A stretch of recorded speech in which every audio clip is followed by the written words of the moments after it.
बेटी को बेटी ही रहने दीजिए। दिल छू लेने वाली शिक्षाप्रद कहानी। मिस्टर सूर्यकांत तिवारी पिछले 7 सालों से अपने बड़े से मकान में अपनी बेटी के साथ हंसी खुशी रह रहे थे। उनकी उम्र अब 62 को पार कर चुकी थी और बेटी कनक अब 25 की होने को थी। उम्र को ध्यान में रखते हुए कनक ने उनका सारा कामकाज अपने कंधों पर ले लिया था। कनक हर काम में बहुत अच्छी थी। जितनी अच्छे से वो अपने पापा, घर और उनके कारोबार का ध्यान रखती थी, उतना कोई और शायद ही रख पाता। अगर सूर्यकांत जी को कोई बेटा होता तो शायद वह भी नहीं। इन बाप बेटी का रिश्ता बहुत ही प्यारा था। बिना बाबा के कनक का वक्त नहीं कटता और बिना कनक के उसके बाप का किसी काम में मन नहीं लगता। कभी कभी ऐसा लगता जैसे सूर्यकांत जी कनक के बाप नहीं, उसके बेटे हैं। कनक की हरकतें ही कुछ ऐसी थी। बाबा को सुबह जल्दी उठाकर ज़बरदस्ती वॉकिंग के लिए भेजना हो या छोटे बच्चों को जैसे दवाई पिलाते हैं वैसे ही पापा की दवाइयाँ उन्हें खिलानी हो। कनक का बर्ताव अपने बाबा के साथ बिल्कुल वैसे ही था जैसे किसी माँ का अपने बच्चे के साथ होता है। कनक के बाबा भी कुछ कम नहीं थे। जब जब कनक उन्हें दवाई खाने के लिए देती तो आधी दवाई खाते और आधी छुपा लेते, लेकिन कनक की नज़रों से बच नहीं पाते। फिर वह उनके सामने खड़ी होकर सारी दवाई उन्हें ज़बरदस्ती खिलाती। रात को कनक के सोने के बाद चुपके से किचन में जाकर फ्रिज से मिठाई चुरा कर खाना। बाबा की ऐसी शरारतें भी कनक पकड़ लेती थी। पकड़े जाने पर बाबा पानी पीने का बहाना करते, लेकिन कनक उनको समझाती कि मिठाई आपके लिए हानिकारक है। बाबा को याद दिलाती कि पिछली बार उनका शुगर लेवल कितना बढ़ गया था। अपने ही घर में अब मैं मिठाई भी नहीं खा सकता। बड़बड़ाते हुए, नाराज़ होने की एक्टिंग करते हुए बाबा किचन से चले जाते। फिर कनक उन्हें मनाने के लिए एक मिठाई का टुकड़ा पापा के पास लेकर जाती और फिर वो दोनों उसे आधा आधा बांट कर खाते। दोनों के चेहरे पर बड़ी स्माइल आ जाती।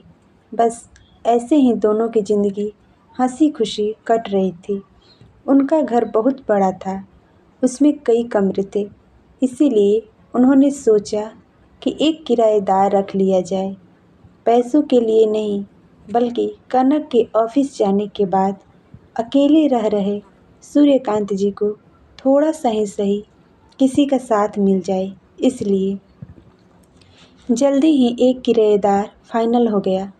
उसका नाम अनंत सिंह था। उनकी उम्र 55-56 की होगी। एग्रीमेंट पेपर बनाने के दौरान पहली बार वह सूर्यकांत जी और कनक से मिले। उन्हें दोनों से मिलकर काफ़ी अच्छा लगा और अब अनंत सिंह अपनी बीवी के साथ सूर्यकांत जी के घर पर किराएदार के तौर पर रहने लगे। थोड़े दिन बीते थे, लेकिन अनंत सिंह सूर्यकांत जी से अच्छी तरह घुल मिल गए थे। वे दोनों सुबह सुबह अब साथ में ही वॉकिंग के लिए जाया करते थे। कभी वह अनंत सिंह के साथ तो कभी अनंत सिंह और उनकी बीवी हेतल कनक और सूर्यकांत जी के साथ डिनर किया करते। एक सुबह जॉगिंग के दौरान अनंत सिंह ने कहा कि आप और कनक अकेले ही रहते हैं, आपको तो काफ़ी कुछ मैनेज करना पड़ता होगा। आप कैसे सब इतने अच्छे से संभाल लेते हैं? अजी मैनेज क्या करना है, मेरी होशियार बेटी के लिए यह कुछ भी नहीं है। कनक सब इतने अच्छे से संभाल लेती है कि मुझे किसी बात की कोई चिंता ही नहीं है। सूर्यकांत जी ने मुस्कुराते हुए कहा, हाँ वह तो ठीक है, लेकिन जब कनक ससुराल चली जाएगी तब आपके लिए यह सब मैनेज करना बड़ा मुश्किल हो जाएगा। आपका कोई बेटा भी तो नहीं है और आप अकेले ही इतने बड़े घर में रहते हैं। अनंत सिंह ने अपना विचार बताते हुए कहा। सूर्यकांत जी के चेहरे के हाव भाव बदल गए।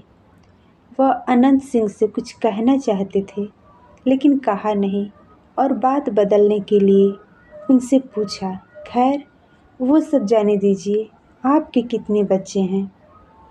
अनंत सिंह ने छाती चौड़ी करते हुए कहा, मेरे 2 बच्चे हैं, दोनों ही लड़के हैं और दोनों ही अमेरिका में रहते हैं। सूर्यकांत जी को लगा जैसे अनंत सिंह उन्हें ताना मार रहे हो, लेकिन फिर भी उन्होंने कुछ नहीं कहा और वो जॉगिंग करके अपने घर लौट आए। कुछ दिन बाद सूर्यकांत जी ने अनंत सिंह को अपने साथ खाने के लिए बुलाया क्योंकि अनंत सिंह की पत्नी किसी काम से बाहर गई थी और वो अकेले थे।